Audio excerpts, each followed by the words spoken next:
Oh, welcome to the Sharpe Way show. So happy to have you with me this evening, a little bit past 7 p.m. on the East Coast.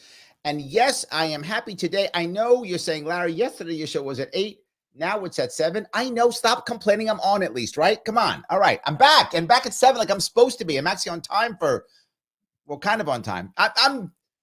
It's good now. Stop complaining. All right. I'm fine. I'm here. It's still good. And I got an interesting show tonight. Even better. The show this evening, we're going to be talking about the RFK campaign, RFK Jr. campaign, I should be fair, RFK Jr. campaign, and kind of where it went, where it's going, and did it actually make change? Is it going to make change? Is it going to affect this election? Is it changing the narrative? Is it doing what people wanted it to do? And I have with me one of my favorite political commentators and content creators, and I had to wrestle him to come. Like I had to wrestle him. I was like, come on, let's go. He's like, no, the guy doesn't even live in the country anymore. I had to fly down where he is. I had to wrestle him. I had to beat him in a wrestling match. I had to pin him before he would finally come on. That is what I did to get this man on. He is on now, the one and only Niko House. How are you, sir? Appreciate it, man. I'm doing pretty well. And look, I'm on a different time. You're lucky that you really got me right now before we switch time zones in November. Because, you know, when you guys switch, we stay the same. So then we become Rio becomes 2 hours ahead of Eastern time. I know. It's crazy. We're the only ones to do that dumb thing. We're the only ones to do it. Nobody else does. Yeah, yes. It's kind of ridiculous. Not like living here where it doesn't happen. You realize how ridiculous it is. 100%. So yes. So I got you now, and I got to wait till like next spring before I get you again. Is that how that works? I got to wait. Okay. Well, at least until my baby gets older, because that's what the real problem is, man. Look, he wear me out. He's up at 5:30 every morning on a dot. So I'm burnt out by the time 7 o'clock goes. I don't have little ones anymore, and I miss little ones. I got to tell you, I do. Mine are older. Mine are 20 and 14. So mine are older now. So it's a different kind of headache. It is. It's a headache, and 2 girls. So it's a headache. Woo! Yes, but it's a different kind. Yes, I will never forget that when they were so little, I could make all their problems going away by just lifting them over my head. Yeah, all their problems will go away. Those days are long gone. I did that with my son. I literally just did it with my son. He bumped his head because he's working on walking now. And he bumped his head on his walker because he wasn't inside it. He just decided he wanted to be inside of it, I guess, and got up, started crawling, and bumped his head. I just lifted him over his head. That's it. Done. Problem solved. Problem solved. 100%. I love that. I do miss that. I can't do that with my kids anymore. It doesn't work. It does not work at all. So. Go ahead. I want to talk about a more serious note, though. You and I both, when the RFK campaign started rocking and rolling and started getting up and going, becoming independent, I think you and I had some, and I don't want to speak for you if I'm wrong, but I feel like you and I both had some worries about RFK Jr. Like we weren't 100% on board, but we were like, you know what?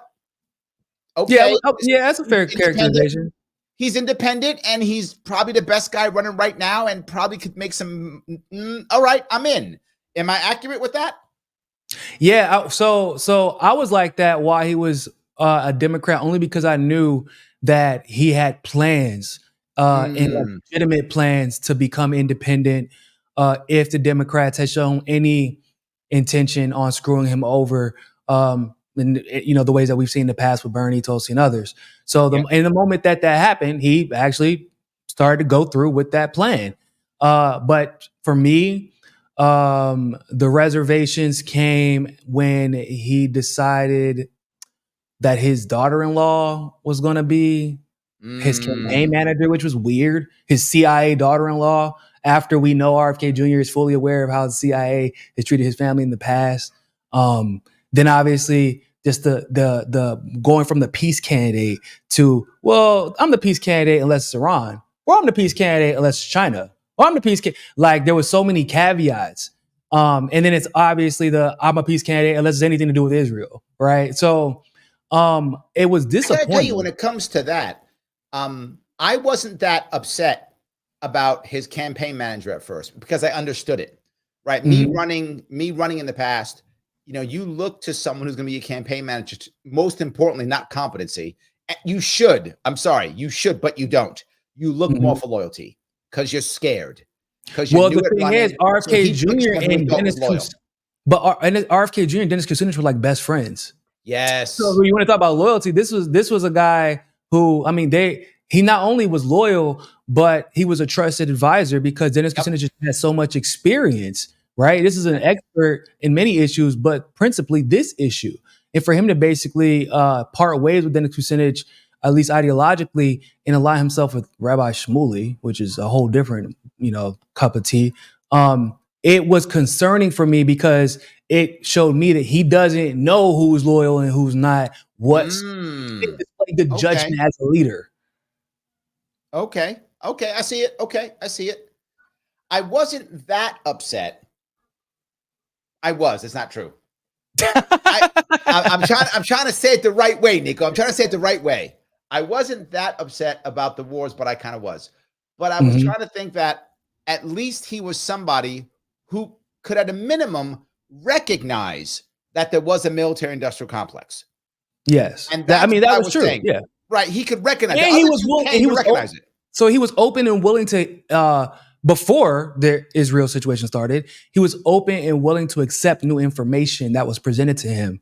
That's what I liked about him. I never asked for a candidate to be perfect at anything. Just a couple of weeks ago, last week, Jill Stein put out a tweet about Russia and Syria, and I completely and totally disagreed with it. And then people actually went and contacted her about like, hey, you can't be out here calling somebody a dictator when they're not, right? You can't call somebody a war criminal when they're not. And then not acknowledge, the efforts, for example, with Putin. Like, you can't be like, oh, he's a war criminal. No, these people clearly violated a treaty. He's acting within the treaty, and they were given fair warning. Meanwhile, the people that he's fighting against, they're showing loyalty to the adversary that's funding them to try and overthrow Russia. So, like, he's responding. Like, we can't call somebody a war criminal when they're not a war criminal just because we're worried about media backlash. Facts matter. And if you're going to be an anti-war candidate, we have to lean on the facts. I feel like Jill Stein doesn't care about media backlash, does she? If in that case, she did. I got it. I'm a type of person that calls a spade a spade. In that particular case, she did, because it was a direct response to something she had said in an interview. I'm disappointed in that. Like, look, I'm not a huge Jill Stein fan. I met her. I like her, but I've always thought at least she was honest. Is what I always thought. I always thought that she didn't care about that. She is. But she's not a foreign policy like mastermind. She's not a foreign policy analyst. She has a separate like a person who helps her with that. But like I can tell you for a fact, like for example, the communications director was like unaware that tweet was going to be put out. So I don't think she even consulted before she put that out. I think that she just kind of did it as a reaction, which, everybody makes mistakes. But I know what her intentions are. And I know, like I said, the thing that I liked about RFK is the thing I do like about Jill Stein, which is he was willing to accept new information, right? He was willing to learn more. And any candidate who is like that, generally speaking, or any person really who's like that, you can always work with. You're always going to want that guy because you never have all the information. You're always learning. So then as he moved through, I felt like he was changing kind of some of the conversation.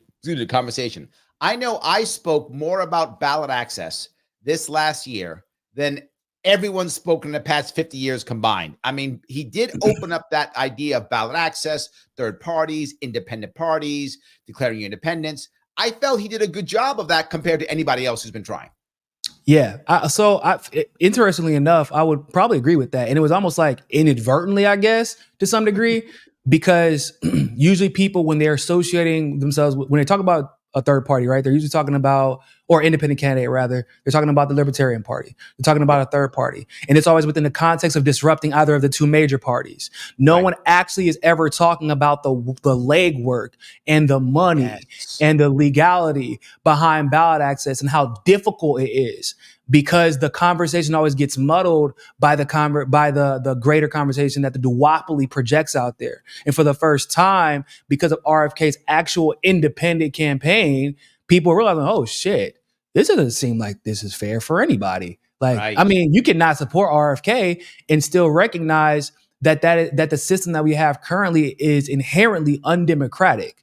because especially when it's the Democratic and Republican parties at the state levels, making it so difficult, constantly changing the rules, and creating these random thresholds to let third party candidates get ballot access. That's unacceptable.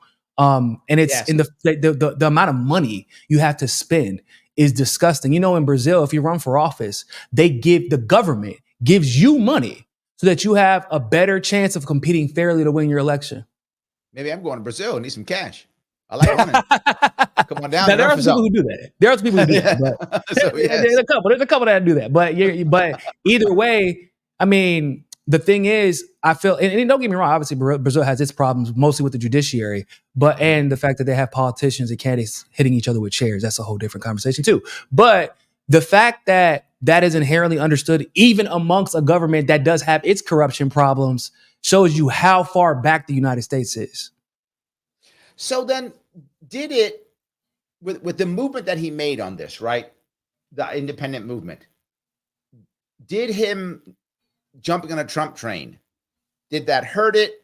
Not hurt it? Kind of the same? His movement, or just the independent movement in general? No, the independent movement in general, not the independent movement. Right? Yeah, it set it back a little bit. A little bit. I think so too. I'm not even sure if it was exclusively that, but that was like almost a nail in the coffin to some degree. Okay. I think with the Israel thing was a big problem because amongst independents, so he had a unique base. He had people who were Democrats who hated the Democratic Party and left. Yep. He had people who were completely uninterested in politics, which was dope, actually. Yep. That got involved because of the integrity he had shown on environmental issues. Yep. With the science juice, with all that stuff, right? So they're like, well, I'm gonna get behind him because he's been consistent ideologically and morally, and he's always followed the truth wherever it may lead. Which I believe is a legitimate reason to get behind anybody. But then the Israel thing happened, and as some people were trying to ignore it, and because they weren't involved in politics and they didn't really see how, they're like, this Israel issue is a problem, but like it's not that big of a deal. And they didn't know who else to go to because you got to remember at this point, at the beginning, Jill Stein wasn't running, so they didn't even have another option in a lot of people's minds. Yeah. So when that happened, it was like, but then he started talking about China and Iran. It was like, and then like he waited forever to give a response on Israel because remember he said he was going to give some comprehensive response. I remember that. To peace, but then they threw it out the window. And I'm gonna tell you right now, from what I know, I'm not telling you what I think. I'm telling you what I know. The people surrounding him told him to ignore it. He was going to put something out. They told him no. And I want to be clear: the people that were surrounding him that had the most money were Zionists. That's a fact. I'm telling you, I bumped heads with them. I said, "What the hell are y'all doing? Y'all supposed to be helping this man win." This is a fact, Larry. I'm telling you the real shit. I believe you. This is insider stuff right now. I'm not fighting you. I believe you. I'm like, what are you talking about? He can't. What are you saying? He can't talk about it because a lot of us were confused, right? We're like, what? He doesn't even have to take a side, but like, don't be pro genocide. Don't hang out with Robert Shmuley. Right? Like, you don't even have to take a side. You can just advocate for peace. You can just advocate for a ceasefire deal. Because what he was doing had actually been contrary to the stance he had before, which was actually pro-Palestine. That's what was crazy. So the switch was weird. So now you have the thought that a lot of people had came up with, like, oh, he's compromised now. There's somebody else. There was some people who thought that. I remember that. So with the Trump, so now you go into the Trump camp and people are like, bro, you were just criticizing this man for Operation Warp Speed. He's still bragging about it. He's still bragging about it. So hold on now. Does that mean now that, and this is what I think him making the jump to the Trump train does help Jill Stein. I think her numbers have gone up. I think now she looks as the most popular anti-war candidate. I mean, Chase Oliver is also an anti-war candidate, but I think that she is more popular than Chase Oliver. I think she's raised more money than him. I think she's picking up, I think, the people who said, I'm out and I'm still anti-war. I feel like they went to her. Am I right? Yeah, 100%. And selecting an academic and political juggernaut in Butch Ware was, who's also Muslim. Yeah, he's Muslim. Yep, he's also Muslim. I mean, the dude is Dog, his interviews, like he just drops gems after gems after gems. Extremely well spoken, but passionate. And where Jill Stein might lack in a certain area, he more than makes up for it. Dude's physically fit. Usually, when a person is that physically fit, and they're the harder you work. If you're an academic, generally speaking, the harder you work on your body, the more you work on that brain as well. And so. He's always like learning more and understanding the because before it's one thing being academic, obviously, it's another thing understanding the politics of it all. And you could see with every video he puts out, with every interview he does, he's learning more and more about the politics of how things work and how to explain and break it down to people. So that was a huge add-on too. So you think he might have a future, or he might be a one-hit wonder like a lot of the other green VPs have just been one-hit wonders. Well, Jama Baraka is still doing amazing work. He just lives in South America, so people don't know. People wanted him to run again. Like the Green Party wanted him to run, and him and Jill were actually arguing about running. Like neither of them wanted to run, but they were about to lose ballot access in several states. Yep, I remember. If they didn't get the numbers, so they were like, "Yo, we gotta run." And like, what better opportunity than when two candidates that the majority of the country don't like are running? I remember because I met him a couple times in New York. We were on TV at the same time a couple times. Oh, no. I remember how he was unapologetic. I was running. This was 2016. I was a surrogate for Gary Johnson. Mm-hmm. And so I was standing in for Gary Johnson, and he was standing in for Jill Stein. That's how I met him. We were both standing in for our candidates. That's how I met him. That's crazy because I was probably in New York at that time. He had just spoken in the Bronx in New York, and I was there to interview him. So it probably was around the same exact time. Yeah. Interestingly enough, because I remember he told me I didn't know he didn't live in the country. He told me that there, and he was open, like he knew I was a libertarian, and he was like, no, let's have a conversation. He was back. He was good. I was very impressed. A lot of people who know I'm a libertarian don't want to talk to me. Really? Yeah, like, oh, no, you're some crazy. He was like, no, let's go back and forth, have conversation. He did not mind at all. He was happy to talk about it back and forth. I was very impressed. A lot of people I see because they're afraid they're going to get gotcha. But he was fine. I thought he was great. Man, what's interesting about that, just as a sidebar, people who are intelligent and have conviction and are educated, they don't have a problem having a conversation with anybody. I don't care if you're, somebody I would completely and totally disagree with. Absolutely. I'm not going to be scared to have a conversation with you. What the 100%. Yes.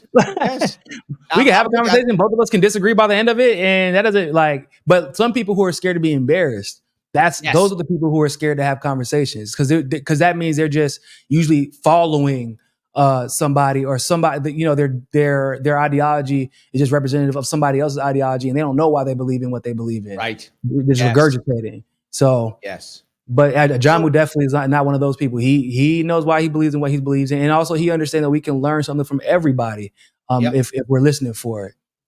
Yeah, he was very open. He was happy to have a conversation with me. I was very happy. We were in a green room together. That's how I met him. And so, he was very, very open. But I have met people, as I said, who just don't want to talk. But you know who else is good? Totally off topic, but Cornel West. The only problem, I don't know what he's got going on, man. He left. He had a chance to run. He was running for the Green Party, and then I don't know where he just dropped out. I know why. Why? Oh, do you? Because I know why, but I don't know if you know. I know you know why. Why you know? What do you know? Because he didn't understand something. He didn't understand that when you run with the party, you have to understand what the party believes, what the party thinks. You have to take that into account in what you're doing. You can't just go, I am the gift from God and you must all worship me. You can't do that, right? I know I'm a libertarian. I have to do my party matters if I want to run with them, right? They don't just go, whatever you say, Larry. They should, but they don't. They don't do that. They have their own will, their own thought processes. And the Green Party was like, okay, you can't just say Trump's a gangster. You got to say Biden's a gangster too. And he was like, which is not much to ask for, by the way. It is not. It is not at all. That's not a lot to ask for. Or you can't say Tucker Carlson's a neo-Nazi and a fascist, but call Anderson Cooper my dear brother and good friend. Correct. Yes. It's not much 100%. To ask for. Yes, it is not much to ask for at all. I agree. But for him, it was. And now he is on his own island. Yeah. But yes. He's not obviously not a bad candidate. He's a great candidate. He's a great guy.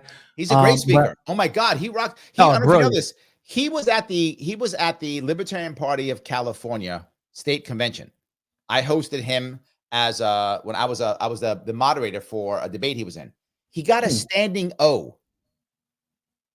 I'm not surprised by that. I'm not surprised by that. He got a standing O from libertarians. Like, you're saying something good. You got some skills if that happened. Then he was at Freedom Fest.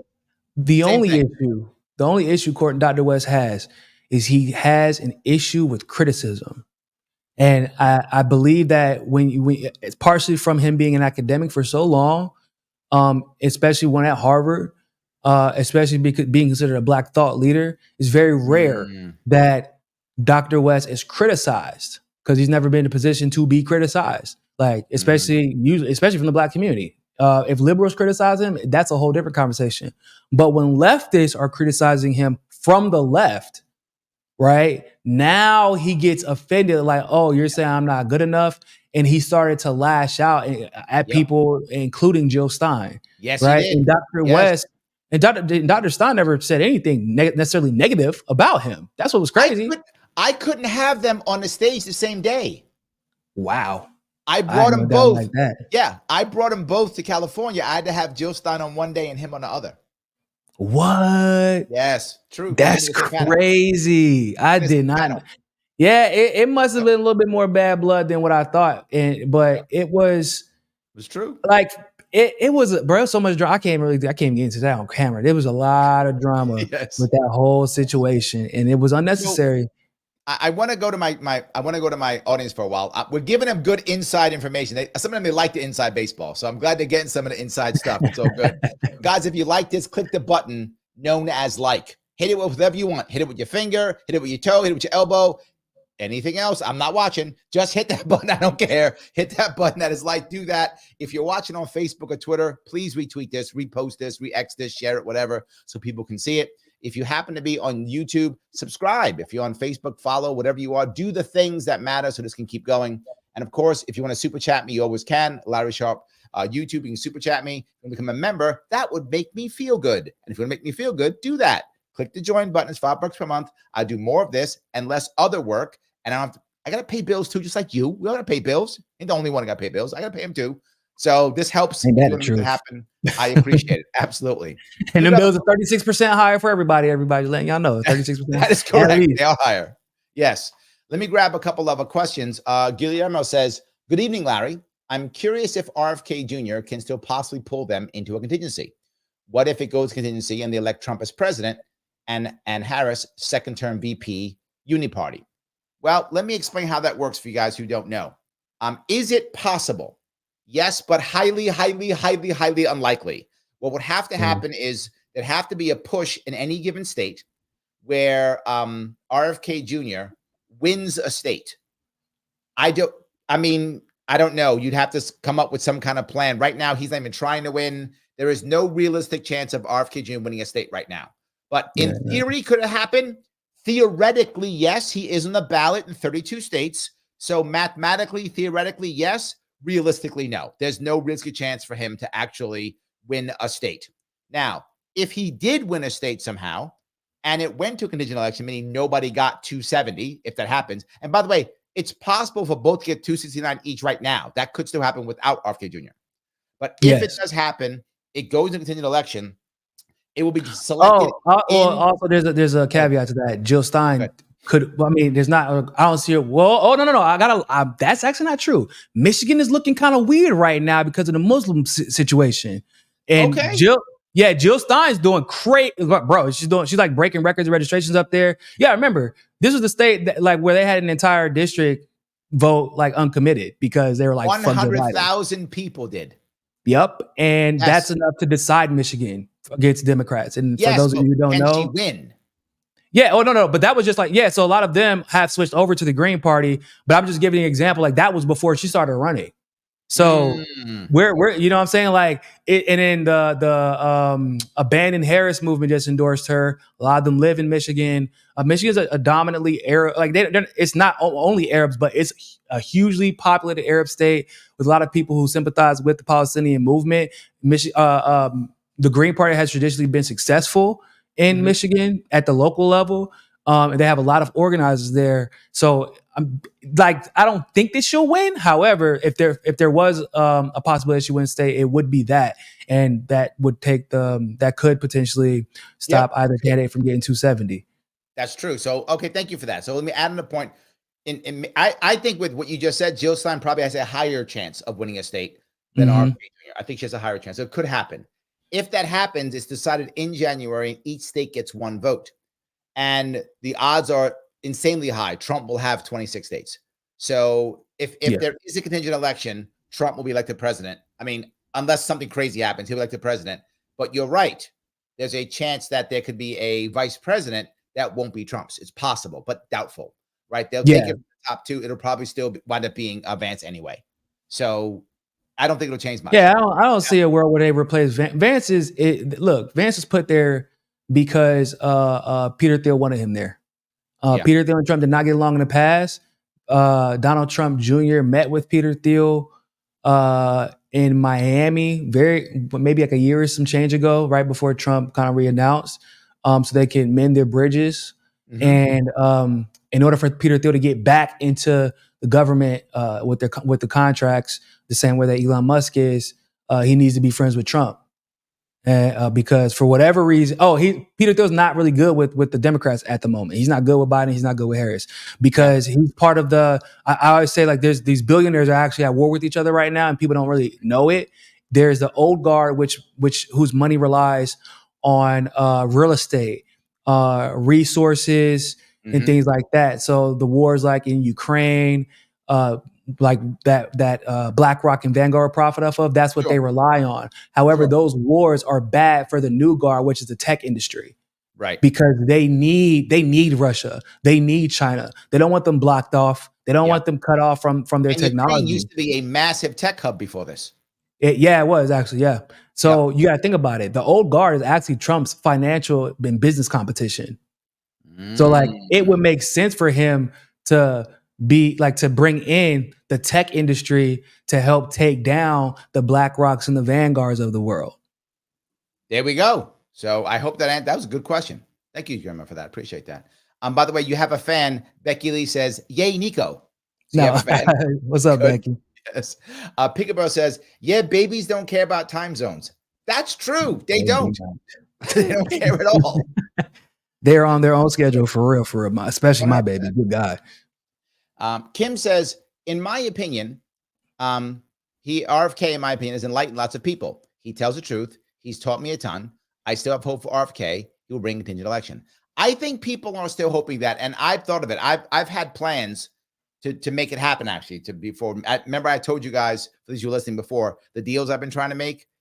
Yeah, they're not working, but I am trying because I would love a contingent election. I would love to see it happen. I completely agree, but I don't think it's going to happen. I'm hoping. I still have hope, but I don't think so.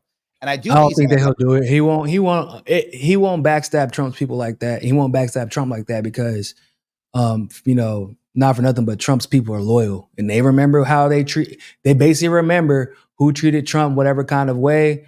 And if you backstab him after he helps, because so RFK dropping out and endorsing Trump was huge because a lot of those, even if he didn't endorse Trump, it would have been huge because RFK being a part of the race and getting historic numbers for an independent candidate was a problem because he was taken away from Trump's people, like our Trump's numbers. That's what was happening. And that's why we saw the moment that RFK dropped out and endorsed Trump, states were flipping, or he started dominating those states more.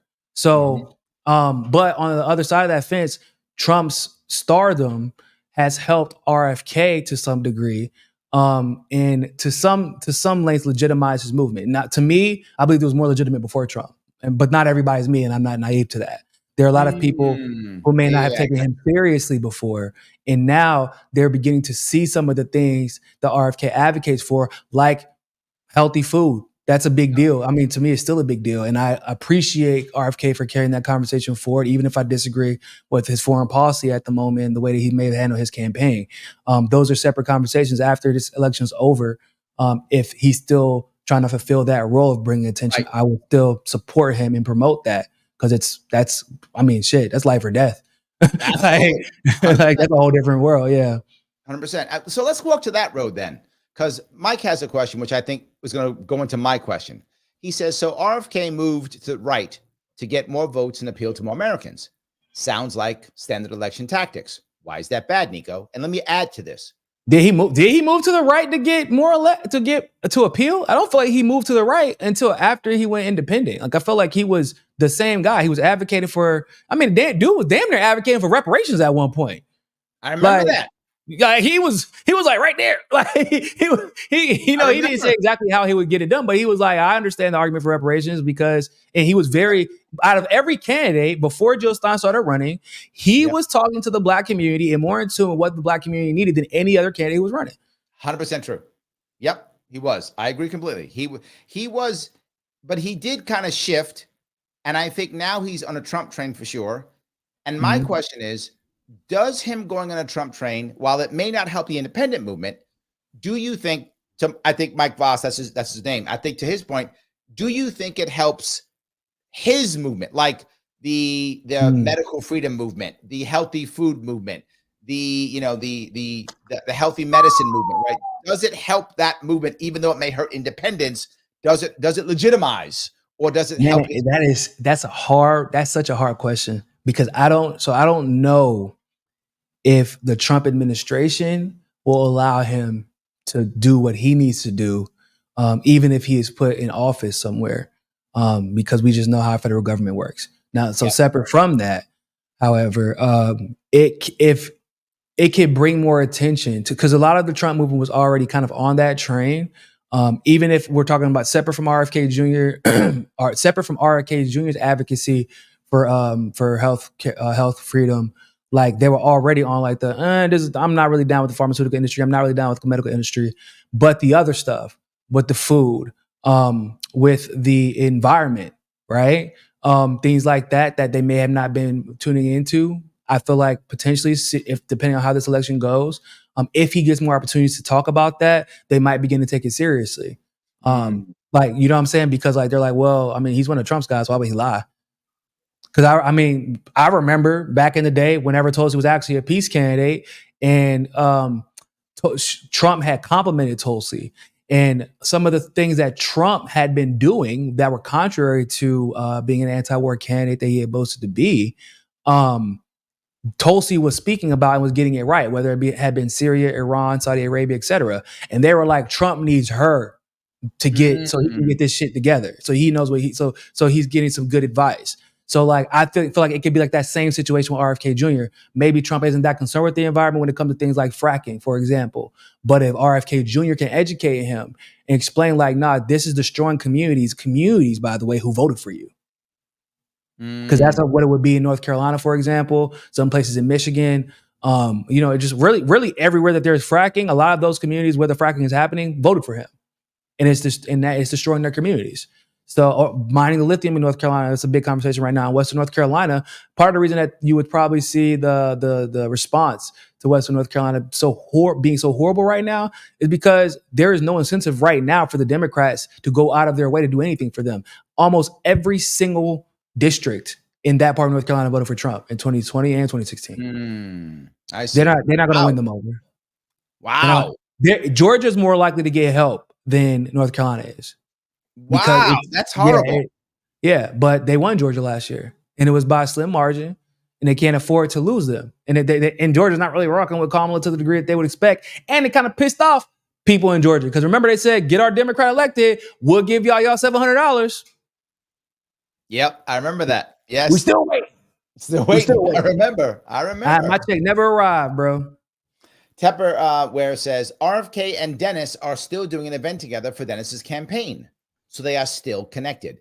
I don't know how well they're connected to each other. I don't actually know. Do you have any insight to this, Niko? Well, so they're friends. They're friends in real life. And I actually respect RFK for allowing Dennis to leave because of his convictions, leave the campaign because of his convictions, but still recognizing like, I'm the type of person too, like my friendships go beyond politics.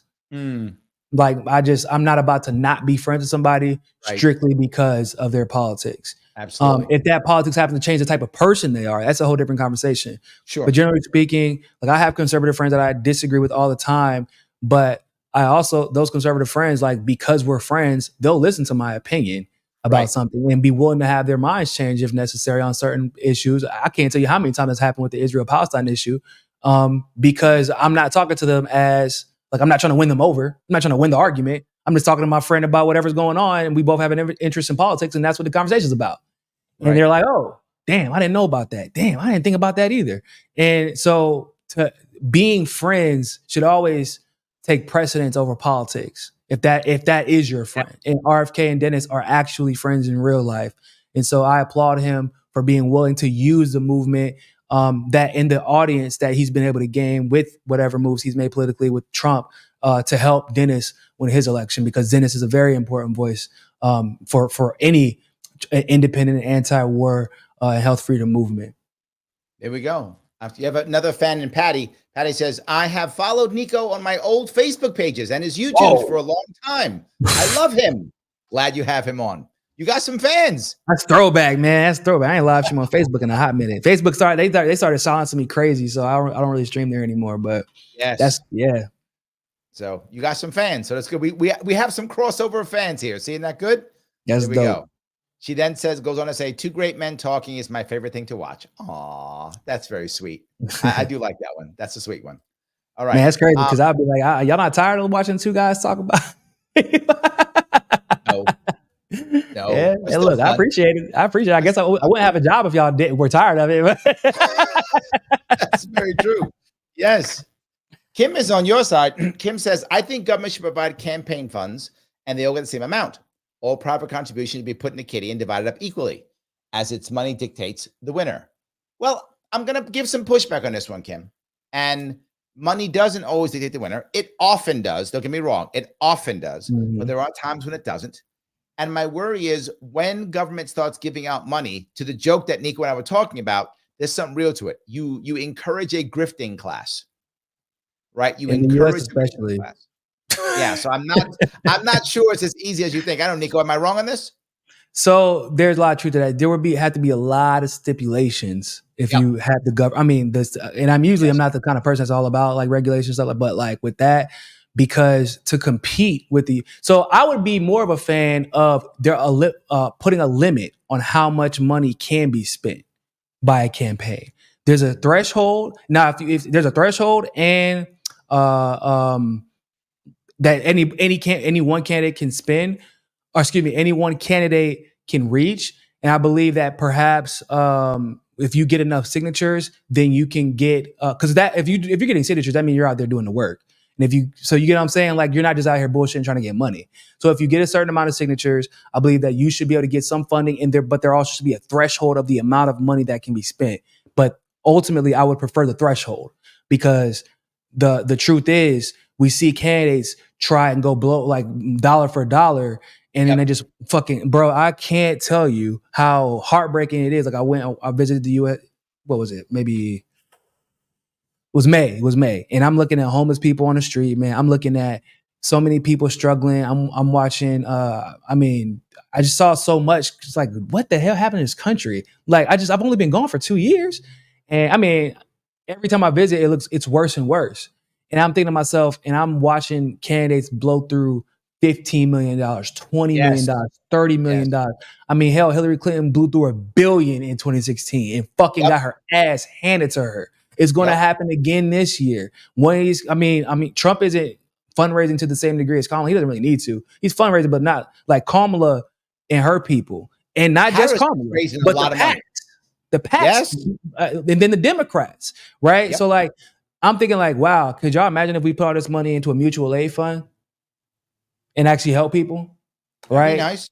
If we help these parents who don't have a vehicle, get their kids back and forth from school, you know, these kids who are trying to do something with their lives, get into, you know, have different community programs and things like that, help get these homeless people some help medically, help people pay for their medicine. There are people paying $400 a month for diabetes medication. There's so much we could do for this money. And it's like, what the fuck? It's like, so because you spend more money, that means you're a better candidate? No, we have a threshold. And if you reach it, you had the exact same amount of time, money, and attention to convince the people of your argument as the other candidate. And the rest of whatever you do is your work. It isn't because you have more money, it's because you did the legwork. Okay, I'll buy that. So Alexa, who's a member, thank you for being a member, she says, that's me, no interest in politics until RFK. I know a lot of people that way. Alexa is not alone. Yeah. I know a lot. Yep. He including brought his VP, really. Yeah, a lot of people. Including Nicole. Like, Nicole was kind of like out of nowhere. I'm not going to lie. That was still a weird pick to me, but whatever. Nicole is killing it, though. Have you seen how good she's doing? It's just being, she's been getting a lot of interviews and things like that. It still was just random to me because I feel like she doesn't know anything about politics like that. So like, it was just like a bizarre decision out of everyone. I guess Dennis would have probably been a better option at the time before the whole Israel thing happened. But I guess he had a reason. But Nicole, I think Nicole could be the future. I think she could. Not with her stance on Israel. Not anybody if you are pro-Zionist, you have no chance as a third-party candidate or any independent candidate. You can have a future, but you can't get that wrong. It's just such a barometer. I was on RBN today. I'm looking at the independent candidates. I think you're right. The vast majority of them are against the Israel-Gaza war. I think you're right. I hadn't really thought of it that way. I think you're right, though. Yeah. But it's like that's like from the Green Party to the Libertarians. You know what I'm saying? Like when you have a consensus amongst all the independent parties, you can't be like, yeah, I'm gonna have the same stance as Kamala Harris and Donald Trump. Yeah. Because that is like, what? How did you get there then? Like, you gotta let us know how you arrived there. And I'm a Zionist too. Well, yeah, that's not good enough. Yeah, that's not gonna work. Like, I was on RBN today, and I was like, so for those of you who know, I smoke. It's okay. And I was sitting there while I was smoking one day. You can smoke all day. It's totally fine. That's true. That's right. I forgot. Yeah. So I'm Green Party, but I ain't registered for the Green Party, if you get what I'm saying. And but no, serious. And I was sitting there, I was like, hold on. Now, we keep saying the Roman Empire is falling as we speak, and we keep assuming that it means the United States because, like, they're the biggest. They're the ones who are being thrown in our face all the time. We have been under the impression, and we've been conditioned to believe that all the decisions that the United States makes and have made has been for the benefit of the United States and for the interest of the United States. Only recently have we began to learn how many decisions the United States have made because Israel told them to. Whether it be go to war with Iraq, whether it be a lot of our issues with Iran, obviously a situation right now in Gaza, and even in my estimation, which is a different conversation if you want to have it, even the war in Ukraine has a lot to do with Israel because Putin does not like Netanyahu. And people have to understand, Putin just invited Palestine to join BRICS. He personally invited them to join BRICS. And at the upcoming conference in BRICS, Palestine has they have their own section where they will only be talking about Palestine issues and how to resolve them. If he gets his hands free from this war in Ukraine and Israel doesn't get his shit together with Iran. I said it last week. Yep. And I've been saying this for damn near a year. I was like, that's why that's part of the reason they have to keep this war in Ukraine going, because if it ends, the table flips. It's over for the empire. And I'm if the linchpin is Israel, there'll be Russians in the Middle East. There will be Russians in the Middle East. I said that last week. Well, there are already Russians in the Middle East because of Syria. Correct, but there will be all the Wagner group. They're all coming in. Yep. And for people who don't know, so for people who don't know, the Wagner group went to Africa, to Burkina Faso, because the United States was paying terrorists there. The Wagner group went to go fight the terrorists. Ukraine then went to go train more terrorists because they are trying to do whatever they can to keep Russian troops occupied and busy so that Russia is forced to overextend itself, which is like, but that doesn't really, why would you send more troops? You can't afford to send more. There's a fucking meat grinder happening in your country. You can't afford to send more troops anywhere. But they did it there. They did it in Syria. And it makes no sense. Yeah, for Ukraine. It makes all the sense in the world for Israel. You got to keep Russia occupied, because when Russia joins, that's it. That's the ball game. Because when Russia joins, China joins, Iran joins, Syria, and then Iran joins, and they link the Middle East. And then all those other, the UAE going to stay the fuck out of it. They don't really got militaries anyway. They're going to be like, damn, guys, good luck. Saudi Arabia is already part of BRICS, so they're going to stay out of it, or they're going to help Russia.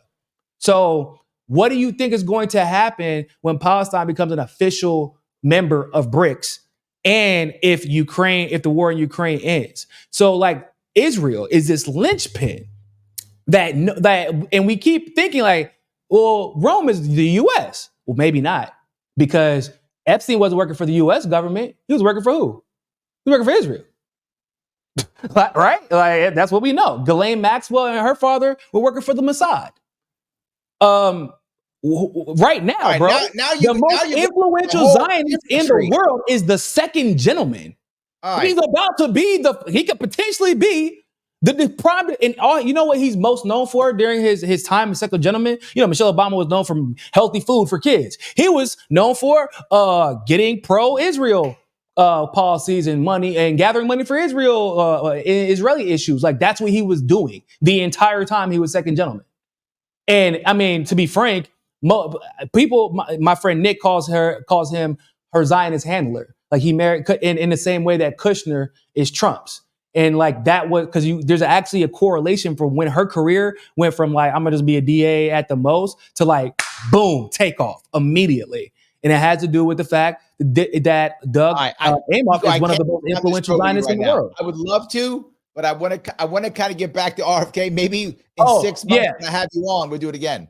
Yeah. So my main point is that with the Roman Empire falling, like, it's a good chance that it's actually Israel that's the linchpin, and it's not actually the United States.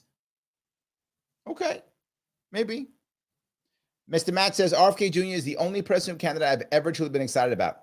It's the first campaign I've ever donated to, and the first campaign I've volunteered for. Again, I hope you don't stop, man. I hope you don't stop doing the work. A lot of people keep thinking that. James says, I agree. I think RFK endorsing Trump has hurt third-party and independent movements. Third parties and independents are the only ones that ever mention anything about the need for an anti-war movement. Yes, that's when Niko said that, I was really thinking about it. You're absolutely right. Third parties, we're the only ones so about no war. Every other two major parties are always pro-war. They might be a little bit less war than the other. That does happen sometimes. And I think Trump probably is a little bit less war than Harris, but they're still pro-war. Or at least more willing to change his mind, because he was ready to go to war with Kim Jong-un, and then they were best friends 2 days later. So like, yes, that's like the one redeeming quality of Trump is like he can change his mind tomorrow. He can be wanting to go to war with Iran today, and literally tomorrow, like, you know what, man? I woke up on the wrong side of the bed. I didn't really have my coffee before I tweeted. My bad, guys. I know I get hungry. I ain't have my Snickers. That's good. He didn't have his Snickers. That was his problem. So yes, but he probably does eat Snickers. Like, he probably does actually eat Snickers. He does. So Alexis says something sweet. She said, honestly, now that RFK is gone, Larry is the only thing keeping any interest. Oh, thank you, Alexis. That's very sweet. That is very sweet. I'm trying. I'm doing my best to keep things going. So yes. Minor Threats dissing Cornel. He says, I can't stand the way he thinks. Name dropping every other word. Jazz gibbers also. I disagree completely. Cornel West moves a room. I've watched him rock a room more than once. I watched him at Freedom Fest, me, him, and Maj Touré on a stage, and the whole room standing O. That's a crazy mix, man. That's a wild. Yeah, you didn't see that? That was this. I did not see that. That's dope. Yes, that was Freedom Fest this year. We talked about the difference between freedom from and freedom to. That was the whole conversation. Like, when you give people freedom to, you sometimes hurt people's freedom from. When you give people freedom from, you hurt people's freedom to. So how do you make that balance to where you have a fair society, but also a free society? How do you do both? How do you make that back and forth? And it was a great conversation, and he rocked the crowd. I'm just Minor Threat. I know you don't like it, but I'm telling you, the man could speak. Even Mike says it. He goes, West. No, he can speak his ass off. Yeah, Dr. West is he has a cadence. I mean, speaking is an art. It's really like a intelligence thing. And I don't mean just like being intelligent, because there's a lot of people who are very intelligent who can't speak worth a damn. Yep. Being able to sway a room in the way that Dr. West can sway a room, that is an intelligence, and it's a unique one. So for example, Barack Obama's the same way. I hate that man. Yes, but I forget every time he starts talking, and I'm like, what? Why don't I like him again? Oh shit, I hate him. He's a fucking warmonger. Like, damn it, right. I was going for it again. I knew, like, you can know everything about Obama. He starts talking, you're like, damn, that man is super charismatic. That should be pissing me off, man. I ain't gonna lie. It's true. I'll be having to actively remind myself I don't like him. I'm with you 100%. He can speak. I mean, he absolutely can. Patty said the same thing. Cornel West is a great speaker. So I'm speaking of the 2016 DNC. Great speaker for sure. Mind the threat, you're losing the fight on this one. I think you're losing it, brother. I think we all get it. I mean, he really is good at what he does. I was upset when I saw him speaking at the DNC convention. I was there in 2016, so like I was upset because like Cornel West has that ability, right? Mm-hmm. He can convince people to. That's what makes it. That's what that type of ability is also dangerous, right? Because he can convince people to give up the fight that was happening at that time in 2016 against the DNC because he can move them into like make them forget. Use the flowery language and the convincing rhetoric and convince them that it's okay to give up their values and ignore the fact that democracy was undermined in order for Hillary to be selected like that. 100%. So, but that's how good of a speaker he is. So let me get back on this because Daniel has a perfect question to get back to this. And that is the MAHA movement, the MAHA event, the Make America Healthy. There was supposed to be an event tonight at 8 p.m. It's canceled. Right. And supposedly it's canceled because of Hurricane Milton coming in. Trying to think what else was canceled. National event was canceled tonight because of Hurricane Milton. Oh, nothing. This was the only thing that was canceled from this. And I told you guys last night that I wasn't sure it was going to happen. I told you. You guys didn't believe me. I told you it wasn't going to happen. Well, you really think that was the reason why? No. Why was it really canceled? Because they don't have a solid, this is my issue, and this is the question I want to bring up to you. I still feel like it's not one campaign. It's the Trump-Vance campaign and the Tulsi Gabbard and RFK campaign. They have not merged this yet, right? They haven't merged it. This MAHA event was a merger. They're not ready for this. There's still two separate campaigns. Wow. This ship has not come together as a unity ticket, as the Justice League, as the memes are there. Well, that's the problem. Campaign is not there yet, and it's a problem. Hey, look, baby, that's the problem. They're trying to be Justice League when it should be Avengers. We all know DC can't get it right. That's DC's whole problem, right? I mean, I'm just being honest. Like, I was just talking about that today. Everybody's talking about how Joker 2 sucks, right? And James Gunn came out and was like, yeah, that has nothing to do with us. So yeah, it's not like because James Gunn's like the Kevin Feige now of DC, and he's trying to kind of revive it, but they're all, Warner Brothers, DC, the producers and directors are always on different pages, like that campaign, and it's hurting them in my estimation because the RFK movement isn't feeling welcomed. Yes, thank you. I'm not the only one feeling this. Thank you. I'm glad you said that. And people complain about it. That is gonna hurt Trump if his team doesn't square that away. Those people, and you see it in my chat, you see what people I talk to, they're like, no, I'm going to vote for RFK anyway. I don't care. They're not feeling that. They're like, I don't care. I'm doing it anyway. Don't care. So I have a question for you, Mr. Sharpe. Do you believe that this is speaking of Avengers, but which I can explain in a second, do you believe that this is a clash of white man egos? Because they're both, I mean, this is royalty. There's a business royalty on one end and then political royalty on the other. And they both have very strong personalities, very strong opinions. And although they might agree on one or two issues, there's obviously political compromises that have to be made. And maybe they're not jiving on those issues. And then Tulsi being the person that she is and just being the person that she is, to some degree has the ability to be more popular than both if she gets enough attention and she plays it right. So like there's that come into play too. But when it comes to RFK and Trump specifically, do you believe that there's an ego issue that's at play that isn't really being put out into the spotlight? Yes, and I'm going to show you why right now. Hold on. I'm going to show you why right now. If I do this right. All right. Can you see that? That was what it was supposed to be. Okay. What's the problem with this? Let me look. It's the pictures. The picture of the problem. Because RFK's first? Yeah. Correct. Yes. Yeah. That's why I said that was not going to happen, because of that picture. When I saw that picture, I said, this is not going to happen. And people thought I was joking. It looks like RFK's inviting Trump to his event. Yes, it does. And that is not going to fly, because what you're saying is correct, my friend. Trump ain't being number two to anybody. Yeah. And I mean, he's running for president, right? So like, to some degree, it almost makes sense. Like, bro, come on. You got to, if it's going to be, I'm bringing you into the fold. You can't make it look like you're doing me a favor by joining my campaign. Even if you are, like, it's just that's just not the way the politics works. I'm just being honest. Yes. So when I saw that picture, I'm like, this is never gonna happen. There's no way he jumped. Never gonna happen.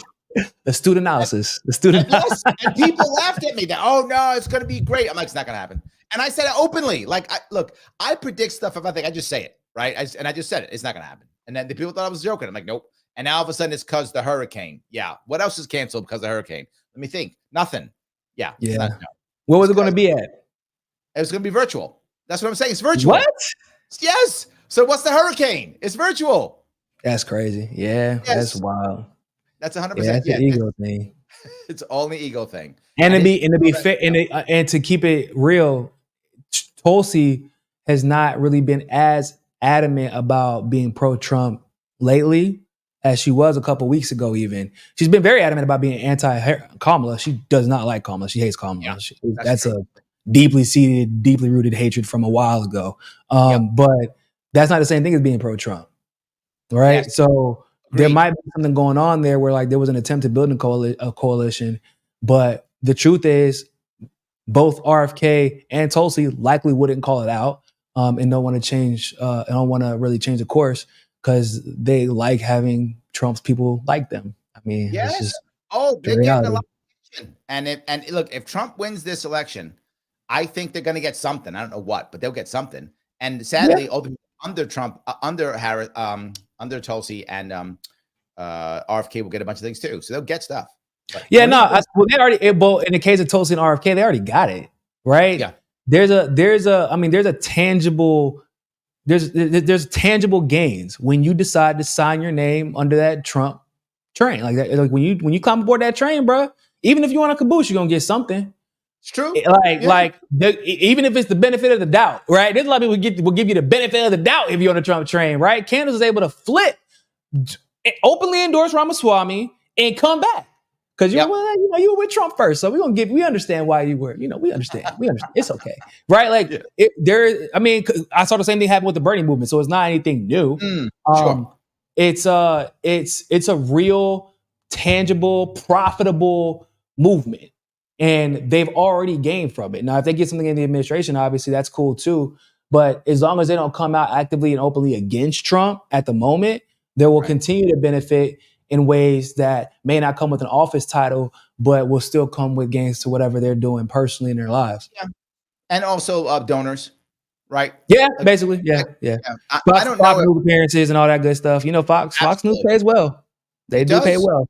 Absolutely. So, and Tulsi is set to go wherever she wants. Tulsi's made the savviest moves of the whole bunch. Right, she's made the savviest. Disappointingly, disappointingly, she absolutely have. Yeah. She's gone. She's been playing the game again. I'll put it like that. And she's winning it. And she's playing well. Monique says, "Where does MAHA go if Kamala wins? Should he reach out to the Kamala campaign?" He already did. Yeah, no, he didn't. That's not true. His people reached out. He never did. He knew Democrats see RFK Jr. as a traitor who must be destroyed. They will never bring him in ever, ever, ever. His people, when they were actually getting this part I know. His people were getting offers from the Trump train. They were saying, "Hey, come on over, blah, blah." And his people said, "Wait a minute. What are you offering? Let me go see what Harris is offering." His people are the ones who reached out to Harris, not RFK Jr. That's not what happened. It was his people. They were seeing which one's going to give them the best deal. And then I remember, but he greenlighted it. I do know that. Yeah, personally, but so at that point, it doesn't matter to me personally if he did it. It's more like he was playing both sides, and I get that from a political, but like the Democrats don't give you shit. Like they can say whatever they want to. This is Democrats. They're all about, the Democrats gonna promise you some shit. Well, hell, they're not even doing that lately. I guess they don't even entertain us with promises anymore. They're like, shit is good the way it is, and you need to accept it. Just be quiet. Thank you. Why you keep talking? So yes, Nick says, "I think Harris is too close to Big Pharma to engage RFK Jr." I think that's true. Also, I think that's also true. Yes. Well, and to be 100% clear, Kamala is like too close to the Democratic Party. The Democrat, this is a man, like the Democrats are such a fucking death cult that his own family turned against him. Yes, I hate that. Yes. Publicly. Like they could have just stayed out of it. And they're like, nope, we're Democrats and Kennedys and we hate RFK. Yes, that was one of the only. I was many times I was a surrogate for him during the last season. So I would show up in some event and they'd be like, well, what about his family? I wouldn't be nice. I would say shame on them. Literally, shame on them. Why would you say that? I said, if my daughter was running and she was becoming something I didn't want, I might have that conversation at our kitchen table in our house, but out in public, all I'm saying is she's her own person. She'll do what she does. Good luck. I love my daughter. That's all I'm going to say. Exactly. That's all I'm going to say. And what was crazy, it was like the way that they were attacking him. It was like unified. It was clearly coordinated. Yes. It was behind that banner of being a Democrat and using the fact that they're Kennedys. Like, we're Kennedys and we're united against him. And they're like labeling him a crazy conspiracy. They're like, there's nothing crazy about anything. RFK is a very intelligent man. The only thing that's crazy, like I said, the only thing that's crazy is, which I don't believe is necessarily crazy. I believe that he has a genuine lack of foreign policy experience and knowledge. And it's because it is hard to be, I need people to understand, like there is some grace that I tend to give some people because it is extremely difficult to be expert in all things. He's going to be an environmental expert, a medical freedom expert, and a foreign policy expert, and economic expert. And it's like, as some got to give, right? Like some got to give at some point. And you know, that foreign policy, a lot of people, when they run for president, that's not what they're thinking about. That would take the majority. Yeah, they don't realize until they get into the race. Yeah, you're gonna be answering questions almost exclusively about that shit.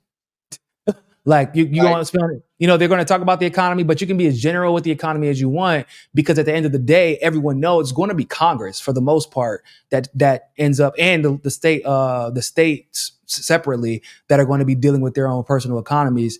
And you can suggest things to Congress, but that's not going to change. That's usually not going to influence it one way or the other. However, foreign policy, you have almost exclusive control over, and the State Department works under you. Yeah, that's true. So like, you're right. You know what I'm saying? Like, y'all, you can make a phone call and have a fucking the general of another country assassinated. Like, so of course that's what you're going to be asked about. And I feel like they get almost caught off guard. And these are people who have very rarely not been the smartest people in the room for the majority of their lives. It's very rarely that they're not. So when they get put in a position where they're being asked, and now they're like, shit, I have to. They either get defensive, they kind of take a back seat to somebody who maybe they're well-meaning, but they don't actually know enough about foreign policy to be informing or advising anybody, but they trust this person. So they're going to listen to them. All right. And it's just like, shit gets bad from there. People don't realize how petty and personal politics is. People think it's always about like, oh, it's about the big picture. And it is kind of. I wish. Thank you. I wish it was. Simple? Wouldn't it be so simple if that was the case, Larry? Yes. No, it's about, I don't like that guy. He pissed me off. I don't like her. She's wrong. She's stupid. I trust her. Wouldn't even believe, bro. There'd be so much drama, bro. That shit that y'all wouldn't even believe. I had beef with somebody in media because there was a group chat of girls who like talk about, just the guys in media that they find attractive, whatever. Like just shit that you group chat, okay, on Twitter, right? This guy in media, his girlfriend was a part of this chat. The chat was from years ago, but he found out that she had said that I was cute. And he decided from that conversation from years ago, before she was dating this guy who was also in media, like he found out she said that, and then he decided he didn't like me anymore. And I only found that out because one of the girls in the group chat told me. Yes. I'm like, that's why you fucking like me? So we agree on everything politically, but he doesn't like me because of this random ass shit. Like, bro, it's so petty. It's the dumbest shit ever. It's insane. People don't get it. When I sometimes say it, people don't believe me. Like, no, it's that simple. Like, they're mad. Like, that's the reason they're mad. No other reason. And it usually has nothing to do with politics. Nothing to do with politics. Nothing at all. It is terrible. Pinkabell says politics is extremely petty. Yes, it is. Absolutely 100%. So, well, Mike says MAHA dies if Trump loses. The Dems need to make an example. And I think that's interesting. I think he may be right. I think if Trump loses, MAHA's going to struggle. I'm not sure if it dies, because I do think there's enough people. I believe that RFK Jr. is going to get at least 1 million votes anyway, if not more. He'll get at least 1 million votes. I think I'd bet money on it. I'm that sure. At the trajectory, I mean, shit, if Trump keeps, kind of inadvertently or indirectly separating himself from him, he's probably going to get 1 million votes because they don't have any reason to coalesce behind him right now. Correct. So I think he'll get at least 1 million votes. Those 1 million votes might save MAHA. They might, right? That's possible. So that would be my only assumption, that if Trump loses, those 1 million voters might go, well, there's no MAGA now because Trump's gone, right? They'll change it like America First. They'll change it to something, but it'll be similar. It'll be whatever right-wing populism is. They'll make a name for it.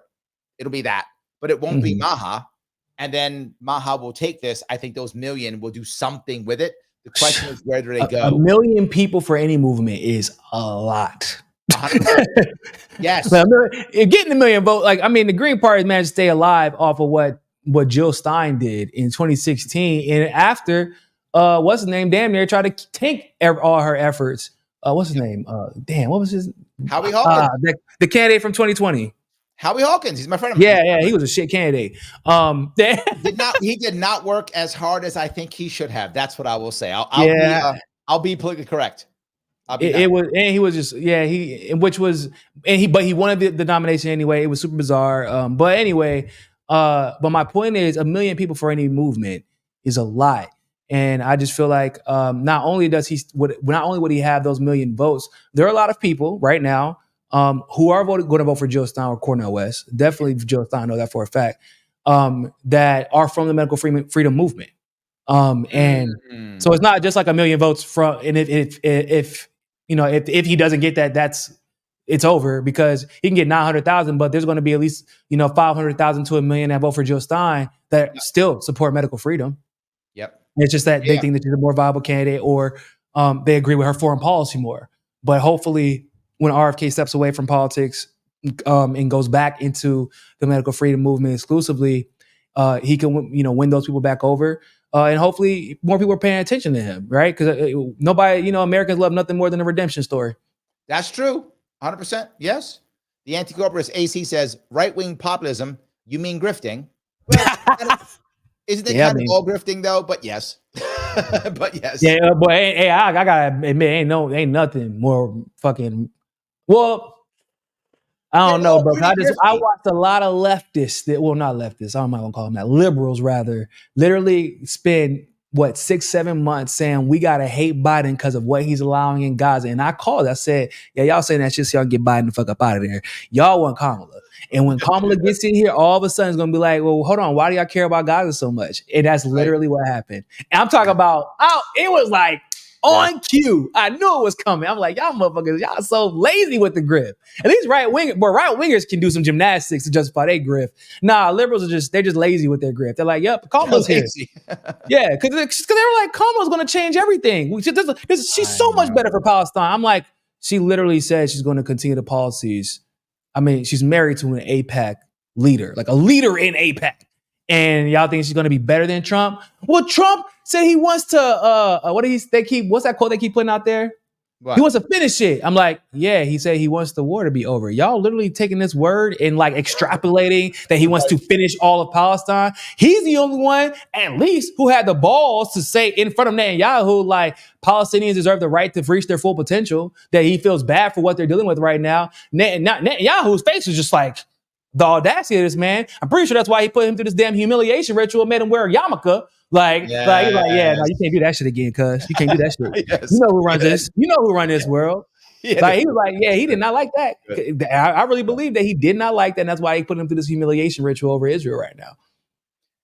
I'm gonna move to Adrian. Adrian's a member. Thank you, Adrian. She says, I heard RFK did try to talk to them and they refused his call. RFK supporters may never vote for Democrats for president again. He brought to light their suppression of the vote. I think both those things are interesting. Let me cover both of them. The first one is, this part I do know. He did not call them. That's not true. That is propaganda. His people called. And that distinction does matter because Trump actually called RFK Jr. RFK Jr. did not make a call to the Trump campaign. He personally did not make a call to the Democratic campaign. That never happened. His people did. That's accurate. What Niko's saying is accurate. His people did. But RFK Jr. did not do that. And they're saying that to make him look bad. That did not happen. Now, the second piece you're bringing up, the idea of supporters. I think you're right. RFK Jr. has made a lot of people hate the Democratic Party. That is very true. I think Bernie did that a little bit in 2016. Not as bad because a lot of it actually. I mean, it was probably a lot of it, right? Him personally didn't do it, but what they did. Yes, well, they did. But when he came back home, a lot of supporters like, okay, I guess I'll hold my nose and stay. But RFK Jr. didn't come back home. So I think both of them did a hit job on the Democratic Party. Not that it's undeserved. Tulsi as well in 2020. Tulsi as well. Tulsi exposed them. In 2020? Maybe. Okay, I hadn't thought about that much. You got to think, bro. Like she was the last out of you remember it was a gauntlet in 2020. Yeah. And she made it to the last three candidates. And because of COVID, it was partially because of COVID she dropped out, but it was because they told her, despite the fact that she had met all the criteria, she was not going to be on the debate stage with Bernie and Biden. There was no real reason why. Because there was at first it was a limit to the amount of candidates, and then they had the other thresholds. Then it was we just don't want you on there. And then they changed it when Bloomberg came in. No. This is after. This is after Bloomberg. It was it. Remember, she was part of the last three. It was Bernie, Biden, and Tulsi. They had zero reason to keep her off the debate stage. They were out of reason. They were just like, yeah, we're just not gonna do it. We're just not gonna allow you to. Yeah, we don't want to. I agree. So she dropped out because of COVID, and the rest is unfortunately history. John brings up an important point. He says MAHA is going to survive. On JRE today, he interviewed Callie and Casey Means, and they talked about it as well. I agree. I think MAHA stays. I don't think it goes away. I don't know where it goes, to tell you the truth. Does it go to the Green Party? Does it go to Libertarians? Does it go to the Independent Party? Does it just hang up by itself? I don't know, but I don't think it should be connected to a party. I don't think it should be connected to a party. It might not. I think that it's safer if it's safer, it's more pure. And you don't have to spend your time justifying the decisions of a candidate or a party that has nothing to do with your movement, right? You don't want to have. I know RFK fans, I'm sure, are exhausted of it right now. Like every time Trump says some shit, this is your guy. Why is RFK supporting him? And it's like, bro, I just want some healthy food. That's all I'm here for. I don't understand any of this shit. I just want to not die when I eat. That's all. Yes. The AC says foreign policy, and by the way, thank you for being a member. I got a nice crispy 100 that says Trump still doesn't know what the nuclear triad is. Yeah, he probably doesn't. You're probably right. Yo, somebody said, why do y'all think Trump? He said, because Trump was talking about October 7th. He's like, we'll never have an October 7th in America. I said, guys, I feel like y'all might be giving him too much credit. I guarantee if you ask him what happened on October 7th, that motherfucker has no idea what actually happened. He probably doesn't know. He'll be like, it was a terrible, terrible event. A lot of people got killed. Okay, so like what happened? Like, you give out some of the details. Palestine got upset. They attacked Israel. Israel defended itself. It's like, no, actually, a lot of the problem was Israel did not defend themselves. They always talk about they got the fucking right to defend themselves. Well, if you do the research, you find out they actually did not. That was the problem. But it was just really funny because I'm like, yeah, y'all be giving Trump too much credit. He don't be really giving the shit enough. He be just saying shit. He like, I don't know what happened on October 7th. But you know how you feel about it, so I'm going to say it, and you just react. Like, you can react how you want to and take it how you feel. He's very good at that. That's also, once again, another type of intelligence. Like, I don't have to know about something for me to know how you feel about it. Okay. So yeah. Someone's going to defend the MAHA post. Eileen says, the MAHA town hall tonight was supposed to be at Tony Robbins' studio in Florida. He posted was postponed. Okay, maybe that's true. Okay. Well, that actually kind of shout out to Eileen, by the way. That's a friend.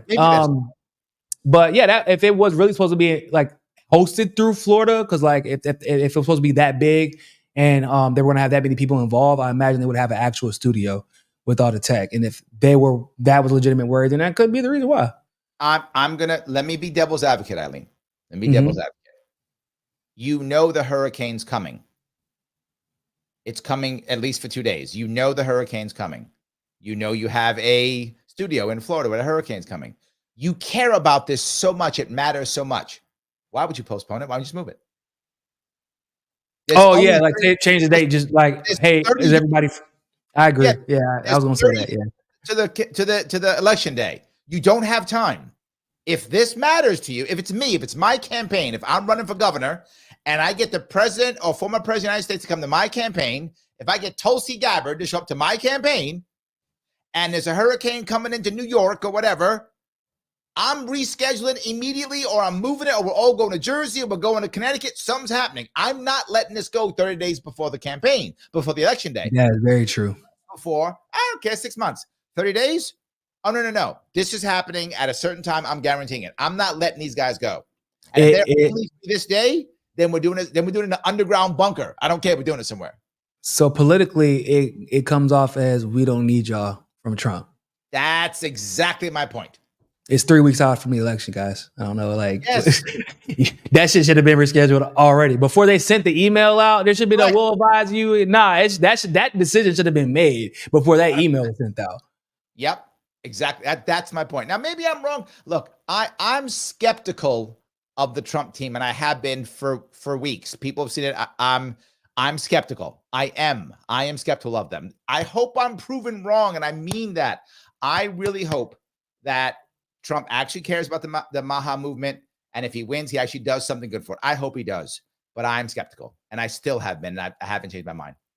I mean, JD Vance, bro. I don't like this guy. Yeah. I mean, this guy was damn near a social justice warrior at one point. Then he decided one day because he wanted to run for office, he's a super right wing, like SJW, like right. Well, there's not really a difference, but that's the point. It's like he had like this trans friend who he was like defending her, and all of a sudden he's like anti. It's so weird, like, bro. If you look at JD Vance's history, it's weird. So I mean, but it's also emblematic of the Trump team. It's like and I don't mean weird like the way the Democrats using it. I mean like weird as in opportunistic, just another slimy politician. And the fact that he actually got a documentary right before Trump lost in November, like right before, almost like they were prepping for this moment for him to take over in some way. It's not a good look. Because like, who the hell are you? How you getting, like, you know how long it took for Obama and what Obama had to do to get a documentary? And now you get, but you getting one. We're like, who the hell is this guy? Well, he got rich after he was poor. It's like, and he went to the military, which is like a common thing. People go to the military, they get security, they join finance or investment capitalism, and they become successful. That's actually not a weird story at all. But it's weird that they chose him to talk about it. Like that's I agree. I don't think he's the right messenger for many of these. I agree. Let me grab a couple more if I could. Go ahead. Says Trump hasn't said shit about MAHA, makes me super leery. See, I'm not the only one. Cooper says, in my opinion, if Trump was serious about MAHA, this town hall would have taken place in the first 2 weeks of RFK suspension. Also agree. Yes. James says, okay, that makes sense, though I'm sure what Larry said earlier about MAHA event being canceled because Trump wasn't the first image website could still stand. Could still stand, yes. Both things can be true. Both things can be true. Yep. Alexa says maybe even move the campaign and fundraise donations, 100% proceeds of those suffering the hurricane instead of proceeds going to the campaign. That's not a bad idea. You move it, make it. That would have been a genius fucking idea, actually. Yes. Alexa, he would have got so much power. That would have meant he officially did more for the for hurricane victims than the Biden administration. Yes. Right? Immediately. Yes. Absolutely. Alexa, look at you. They should have hired you. Yeah. Go ahead. You need to go ahead and put in your application for a strategist, Alexa. Go ahead. I know. You need to get your resume squared away. Something's up here. I love that. So, Niko, I want to tell my audience real fast. Guys, if you like what we're saying, click that like button. It does matter. I know I bug you, but please do it. If you haven't shared it, please share it. It does matter. And subscribe. If you're watching this and you haven't subscribed or followed me, you are literally robbing me. You are putting your hand in my back pocket, taking out my wallet, grabbing a 20 and walking away. That is how mean you are. Don't be mean. Click the subscribe button or the follow button or wherever you're watching. Click the button that makes it's free. It means nothing. Do it. If you want to super chat me, you always can. You members, thank you. I'm trying to grab as many member comments as I can. I appreciate you guys who joined for the members. Please do it if you can. It is Larry Sharpe, YouTube. Click the membership button. Everyone counts. But no matter what, hip check, smash, somehow strike the button known as like. It does matter. Please do so. And something else. Please follow Niko. All of Niko's information is in the description on Facebook and also on YouTube. And you also go to him. The easiest way, go to him on X, Real Niko House. Real Niko House. Easiest way. All his stuff is right there. You can see what he's doing all the time. He's super busy with his baby, but he does still put out stuff. Yeah. Hotspot. I'm also I'm a content creator for Hotspot. So you can follow me on Hotspot. You can follow Hotspot at Hotspot on Twitter, or you can follow me. But I put out a video for Hotspot every day of the week. There we go. Every single day of the week. Check him out. Please head over and follow him too. It does matter. And he gets an RBN, and the RBN people won't have me on. and I've had them on. And they won't have me on. So you got to. They won't have you on. Yep, you got to yell at them. They won't put me on. Well, they have you on. That's kind of surprising. I'm not gonna lie to you. Yeah, so you got to yell at them because I've had them on. I actually, do you remember Rome did his Death to America movie? I actually reviewed it on my channel. I actually reviewed the whole thing. Well, it could just be that they hadn't thought about it, because that's happened. I'm friends with Nick, and me and Nick have forgot that we went a year without having each other on our show, but we talked every day. And we were like, oh shit, we should probably do a show together. We haven't, because we're like having our conversations that we would have. They were like, oh man, we should probably do a show together, right? People probably think we're pissed at each other or some shit. There we go. Absolutely. I'll talk to him. I'll talk to Nick. We can get you on. I looked up Niko today. I liked what I seen too. Look at that. You got some followers. There we go. Angie says, I've been following Niko since 2015. Damn. Okay. Got some people here. I like that. That is very good. You. So 2015, that's baby face. I couldn't even grow a beard in 2015. Not a real one, it was like a little baby beard. I had short hair. That's crazy. Actually, no, in 2015, that was the first time I had dreads. My hair was not down in She says Bernie days. Man. She says Bernie days. Yeah, that's a that's a lifetime ago. Almost 10 years ago. Jesus Christ. I got 2 kids now. Before we wrap this up, Niko, did I miss anything? Something you want to talk about, say before we wrap this up? But just like what we said earlier, I'm glad so many people were inspired by RFK's campaign. I'm glad it brought so many people into the fold and understand like politics is such a driving force behind what people were trying to accomplish with the medical freedom movement. I just hope that y'all continue to work, just do the work, because a lot of that work is done in between election seasons. It's not during election season. We use the election season to galvanize people, but the work has to continue after if we're going to see any change. 100%. I'm so excited. We can't let this has moved really far. We can't let this just die. It's got to keep going in some way, shape, or form. I think RFK Jr. is sitting at least 1 million votes. That's at least 1 million people who are still on board, plus some people who will vote for Trump through him anyway. Whatever number that is, hopefully they'll come back. If Trump wins, hopefully he'll do what he says. I hope he will. If Trump loses, I hope MAHA can still continue, because I agree. I don't think Democrats going to help MAHA at all. I think they will not. No, they're likely to kill it. Yeah. I mean, a Democrat. I mean, wasn't it Obama who like allowed the which company was it? Oh, Monsanto to not put labels, or like allow food companies to not. Oh, that's right. Yes. Like they would probably kill it. I mean, if they had the opportunity, yeah. So. Absolutely. All right, guys, I want to say, but thank you for everybody who was watching tonight. I will try to be on tomorrow. I had to make some cancellations because I have a family issue I'm dealing with this week, but I think I'll be on tomorrow and probably also on Friday. I may do an AMA on Friday, so I will be around. And I do have a Breaking Points a piece coming out probably this week. I'll let you know when that comes out. Also, I will see all of you very soon.